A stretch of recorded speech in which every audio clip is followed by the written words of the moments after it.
Okay, what's going on, guys, and welcome to a brand new episode of Energized. Today we have a very special guest on the show. We have the Dungarvan Destroyer, professional boxer, Dylan Moran. How are you getting on, Dylan? Good, lads, and yourselves. Thanks for having me on. No worries. Do you like that new nickname for you? Hey, that's the best introduction I've had so far, Ross. Thank you. More than welcome. You know what? That's a common occurrence, Barry, isn't it? Sorry? Ross is brilliant with the introductions. Like everyone is spot on. Spot on. Yeah, no, they're brilliant. I was waiting for a good introduction. Well, there you have it. You know what I mean? Good things come to those who wait. Now you said it, exactly. So how are you getting on, Dylan? How's isolation treating you? Are you still training hard as ever? Yeah, all is good, you know. Considering the situation we're all in, I'm doing okay. Little bits of training each day, you know. I'm enjoying some time off at home, leaving the batteries recharged. Crazy times out there for everyone, and hopefully this crisis passes sooner rather than later, and just get back into the ring and get going again. Yeah, where exactly are you based now, Dylan? Because I see a lot in like Liechtenstein. Yeah, so that's where I'm based now full time since just the start of this year in Liechtenstein. I didn't even know the place existed until I went over there, you know. But now I'm living and training there and quite happy over there. It's a beautiful part of the world. Yeah, what language do we speak? Speak English? Little bits of English, yeah. More German, you know. So I learn German every morning for an hour and a half before we start training. So I'm picking it up. I wouldn't speak to you fluent, like, but I've got the basics, and so everyone have a little bit of English, so we get by. So you walk around Dungarvan's Aldi and Lidl and speaking German to the lads. Showing off. Dylan, we have to start at the beginning. How did you start getting into boxing? Yeah, so we brought right back, as far back as I can remember on boxing. You know, I come from a boxing family. All my uncles boxed, and it's all I've ever done, really. So, you know, most people get into boxing at the age of 10 and 11. I've been doing it since I'm 2 and 3. I've been in the gym, you know. You have pictures of me there hitting the pads, and I'm only a baby. So it's all I know. It's really a part of me, you know, and it's all I ever wanted to do. So, like, when I was in school and secondary and that, and people were talking about what colleges they were going to, I was adamant I was going to be a boxer, you know, and that's what I done. I just chased that dream, and now that's what I'm doing. So, yeah, I'm quite happy with it as well. Yeah. And Dylan, I saw you were doing a bit of kickboxing at one stage. How did that come about? Yeah, so obviously I was amateur boxing for years, and I used to be getting to the finals in the All-Irelands, and I was just getting bad luck, you know, politics, bad decisions, and it broke my heart. You know, I wasn't getting selected for the teams, and I just couldn't deal with it anymore. And then I ended up kickboxing just by chance. Somebody said to me, you know, let's go and give the kickboxing a go. And at the time, I was too young to turn professional in boxing, so I had a year or two to waste, and I started kickboxing, and it was an amazing 2 years. You know, I traveled the world. There were big shows, you know, and it was totally different from the amateur boxing scene. So it was attractive to me at that point. And yeah, I had some good scraps in it. I had about 55 fights in kickboxing, you know, really stood to me in what I went on to do. And when the time was right, I hung the gloves up in that and moved to Manchester to go professional. Oh, so you always knew you were going to go into boxing? You didn't think you were going to take up kickboxing instead, no? No, 100% boxing was the goal. Like I said, I knew you have to be the right age. You know, there was no point going into it as a baby, you know, and I waited till I matured, and when the time felt right, I went over to Manchester and kickstarted it. And what was your record in kickboxing? I had 55 fights. I won 3 world titles. I won 6 or 7 Irish titles, European title, and yeah, out of them fights, I probably lost, I'd say 5 or 6, you know, but I fought everyone and anyone. Like I said, traveled the world, great experience, met some great people that I'm still friends with today, and all them fights stood to me. You know, the kickboxing, it wasn't as skillful as the amateur boxing, but it was definitely more rough and tough, and you'd earn your stripes there. Yeah. Was it easy and an easy transition? Yeah, everyone used to ask me that, but I was never really good at kicking anyway. You know, they used to be shouting at me to use my legs, and I used them because I had to, but I was more just always full on with the hands. That's what won me most of the fights, really. Yeah. Did you ever play football or GA? I did, yeah, when I was younger, with all the lads. Nothing beats the game of football, you know, and soccer and hurling. Done it all as a kid, just real energetic, you know, but then there comes a time where you have to pick what you want to do and just go ahead with that. Yeah, that's class. And then what has you over at Liechtenstein? Is it a woman or is it the boxing? It's a mad story, Ross. I started off obviously professional boxing in Manchester, and you know it's not an easy business to break into by no means. If you haven't got that big backing or a promoter or TV behind you, and you're on a ticket deal, it's a crazy game. You'd wonder why some people get involved, but I did anyway, and I went after it and started building my record up. I got a deal in America. I signed a contract in America with Star Boxing, and my first fight for them, I was beaten over there. I was delivered my first loss, and I was like, Jesus, you know, I can't catch a break at all. So I was at home, and out of the blue, I got a phone call from the Sauerlands asking me to go sparring a Basperau in Germany. I went over there as a sparring partner. The spars were great spars, you know, Abbas a great fighter. We really put it on for the week of sparring, and at the end of it, my now promoter, Pete Lime, asked could he have a chat with me. We went down to the bar downstairs in the hotel, and he gave me a new contract that I couldn't refuse. I signed it there and then, and now I'm living and training over there. So it's a mad story. How did you originally start? Like, how did you decide Manchester was the place to go? So obviously I'm from Waterford, you know, and there's been no pro boxers from here before me. And, you know, you have to take it as it is. You know, depending on what you want out of the sport and how far you want to go, I knew Waterford wanted the place for me to be training. You know, you need to get into the mix. Manchester, hard to boxing on this side of the world. You know, all the good guys are over there. So I just got set up over there with Kieran Farrell. I moved in above the gym. You know, it was a real rocky story. And yeah, I learned the trade over there under Kieran Farrell starting off, and that was an amazing experience. Shared the ring with some great fighters, and that was the foundation that took me to where I am now. That's class. Dylan, you're probably in the toughest division in all of boxing, really. Definitely. When you look at it, like, you have like some absolute massive names there: Errol Spence, Terence Crawford, Manny Pacquiao, Sean Porter, Keith Thurman, Mikey Garcia, even Amir Khan, who's like on the downturn in his career. Like, they're all massive names, you know what I mean? And then, like, God only knows if Floyd Mayweather comes back out of retirement again. You know what I mean? It's one of those things. How far away do you think you are from that, like, top world class level? The reality of it is, my last fight was for the WBC belt, you know, against the German champion, and if I'd have won that, it would have put me in the top 10 in the world. So, providing all that went well for me on that night, I'd have been only 2 or 3 fights away from a world title fight. That's the reality of it. But this virus come along, and now it's been set back, you know. But as far as I'm informed, as soon as I'm able to go back training, I'll still fight Dennis Ilbe for the WBC belt. You know, that's still there on the table. I'm fully confident of winning that fight. And like I said, if I win that belt, it puts me in the top 10 in the world. So I'm not too far away at all. Yeah. Dylan, like, obviously over the last while, we've been like promoting your fights. I remember Ross actually brought it up before the show. He goes, remember we gave him a shout out before one of his fights, and you had the message us being like, lads, that fight's not on. Just so eager. But I remember when you did lose, I saw you talked about it, or you put a tweet out saying that you were contemplating like leaving the sport. Is that actually true? And like, what was in your mind frame at that time? Yeah, I definitely was contemplating it, and many times, you know, like I said, I've come up through the gutter in this sport. You know, anything that could go wrong for a fighter has gone wrong for me. You know, starting off living in Kieran Farrell's gym, above the gym, little to no money. You know, so it's been a long road since then. You're having doubts: is it going to pay off? Am I good enough? Am I making the right decision? Shows were getting cancelled. Opponents were pulling out. You know, I got beat in America. I then flew straight to Tijuana in Mexico. I was sat in the dressing room, gloved up. That fight got called off. I remember that, I come home. I got a date in Belfast. That show got cancelled.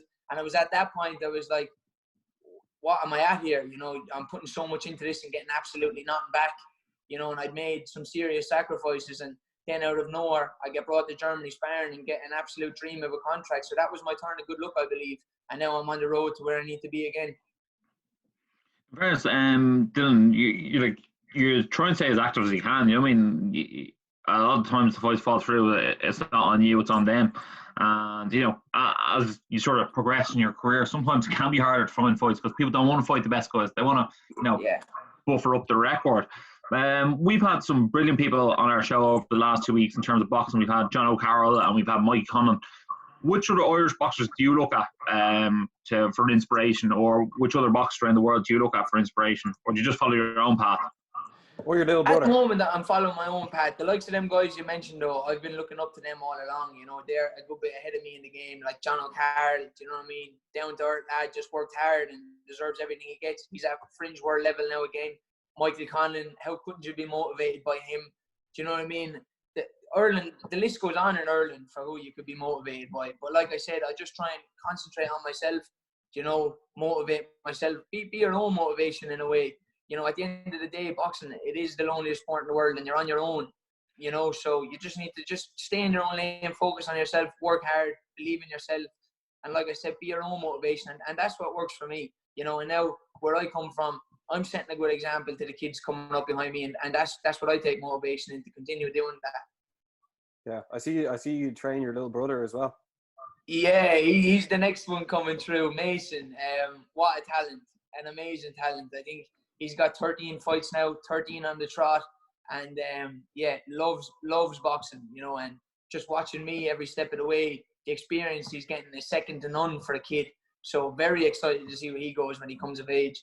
Yeah, it must be great for him to look up to a brother like yourself, you know? Yeah, that's it. And like I said, he's there every step of the way. He's like my shadow. You know, he'd be in the dressing room before the fights. He'd be there after the fights. He knows all the ins and outs of it and the bad side of it too, you know. So he's getting experience there that not many other kids get. And what age is he now? He's 11. You know, he's 11. He's still only a baby, but yeah, he loves it. You know what I mean? And I'll set the path for him. You know, I'll make all the mistakes that he won't need to make. You know, and when he comes 18, I can show him how to do it. Whereas I didn't. I made all the mistakes because you have to go and find out for yourself. Whereas he won't. And at that stage, when he's ready to go professional, I'll have made a lot of contacts around that I can pass him on to and get him set up. Yeah, we've had the Klitschko's. They will have the Morans.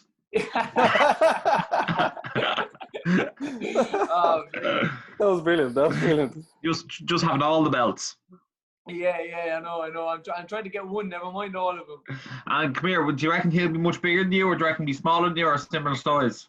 Yeah, I think he's going to be a bit small. He's only 11, which is by one. He's only 28 kilos, so there's not much of him in it. Jeez, 28 kilos. You'd lift him up and throw him away. Yeah, you would. Oh, that's gas. Dylan, you obviously signed a contract with that company in Liechtenstein, yeah? Yeah. How many fights did you sign for? So I signed the 3-year deal with them. We didn't speak about fights. So what it is P. Klein is my promoter now, PGP Boxing. And what he done was he got a team of lads from around the world. He got myself from Ireland. He got Osley Iglesias from Cuba. Mario, he's from Slovakia. You have David, he's the Italian champion. Hussein is the Turkish champion, all in different weight categories. And he's brought us all to Liechtenstein. He has I've never seen a facility like it. You'd have to see it to believe it. We're all set up and training over there. He's brought Georg Bromovsky in as the head trainer. He's worked with Arthur Abraham over the years, you know, and Uli Wegner. He's a legend trainer in Germany. So the setup is 10 out of 10. You know, I've never seen anything like it. And it's in a beautiful part of the world. And we're all just loving life over there, training hard and really living the life, essentially. And that's what it takes, you know, no distractions. Every day it's just full-on boxing. There's no getting away from it. And would you get like homesick there, or like are you loving it, just being right dedicated to it with the blinkers? When I first moved away years ago, I was getting a bit homesick. You know, you'd be young, but I've been on the go since, so I'm used to it. But like I say all the time, I'm living the dream, and I love every second of it. You know, I love every part that comes with it, the diet and the training, the whole lot. And it's just, look, enjoy it while it lasts. You know, boxing is a short career. And I'm at a point now that I remember, it seems like it was only yesterday, it seemed a million miles away. But now I'm here, you know, and I'm just ready to make the most of it. I know Pete Klein can deliver the big fights to me.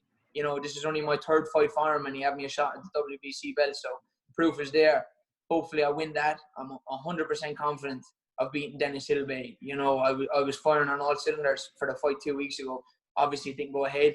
Hopefully he'll take the fight, reschedule it, and go again. Yeah, Dylan, it's class following your career. I know when you had that minor setback and then you felt like you were down, and then like for this to happen, it's brilliant to see for myself and Ross as well, and everyone who supports you as well.